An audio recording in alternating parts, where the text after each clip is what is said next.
Howdy y'all, it's Russell back with Gwinnett Lawns in beautiful Atlanta, Georgia.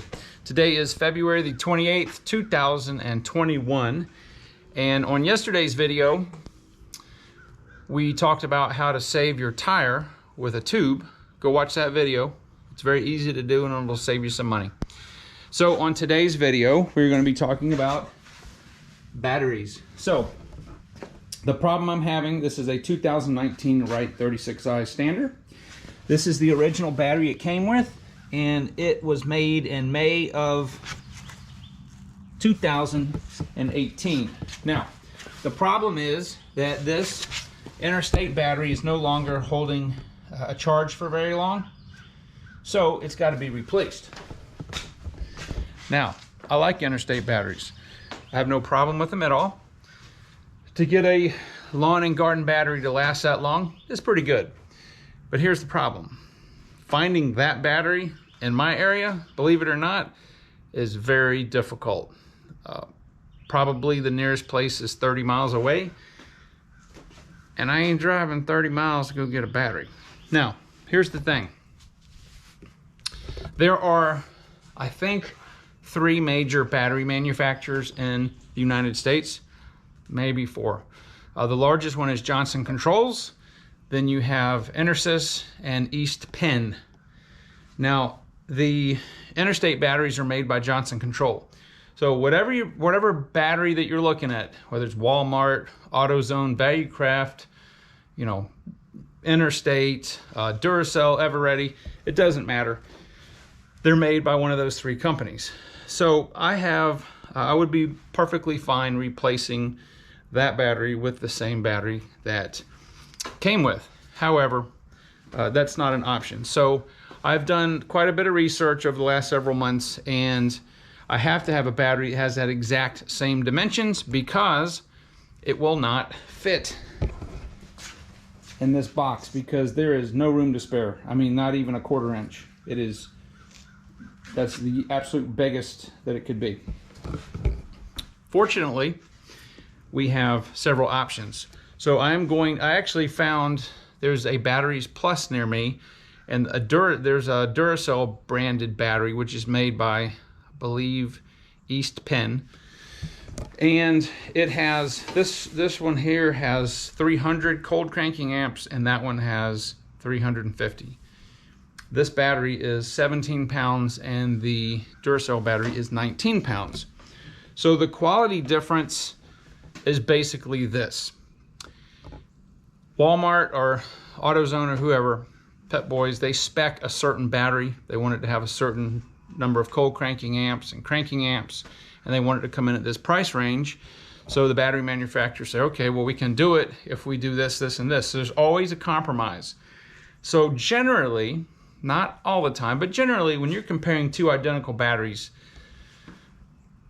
even from the same manufacturer, if you look at the weight, the heavier battery generally has either thicker plates, but probably more often it has more plates. And that will give you more energy to start the motor. So the battery from Batteries Plus was it's 51 bucks. And then there is a 10% coupon code on the website if you order it there and pick it up in the store. And then, so it's a pretty good deal.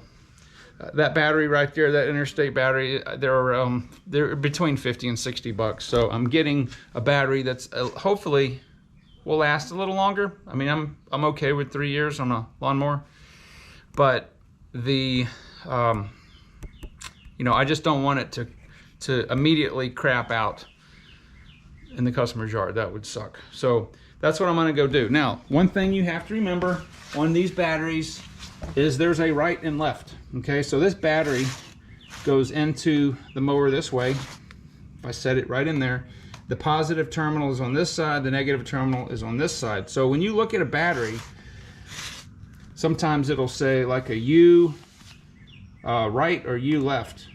Right or left. So this battery is with the terminals on the side that's closest to the edge, this would be a left post positive terminal.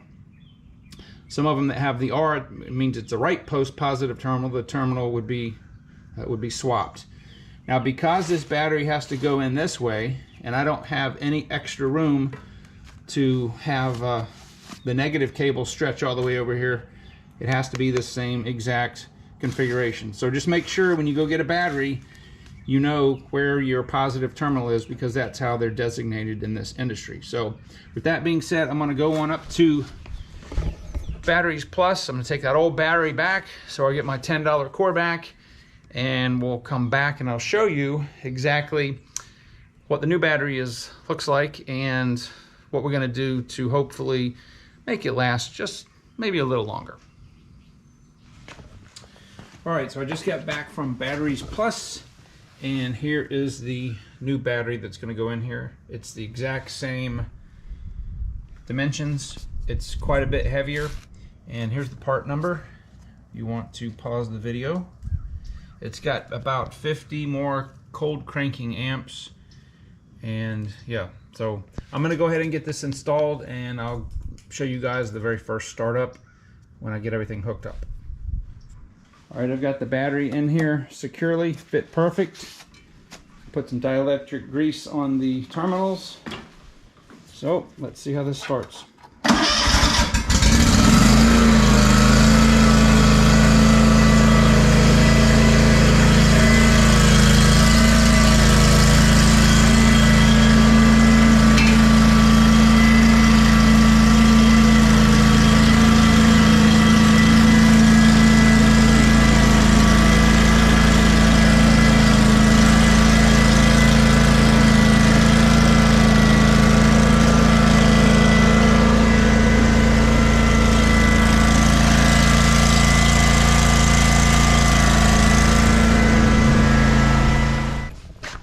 Alright guys, I will have to tell you that that engine has never spun over faster since I've owned the mower. I don't think the battery was ever 100% right from the start. No pun intended. Was ever 100% fully giving me all the amps that it had, because it's clearly it started really fast. So anyway, super simple job, really nice upgrade.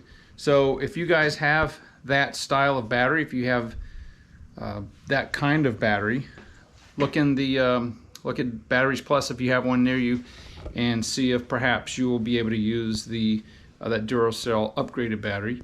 And if you can, that'd be awesome. Next video that's coming out, we're going to be looking at the chute blocker on the trim star. This is going away. I'm going to have something that is much better, but that's on the next video. I'll see you guys on the next one.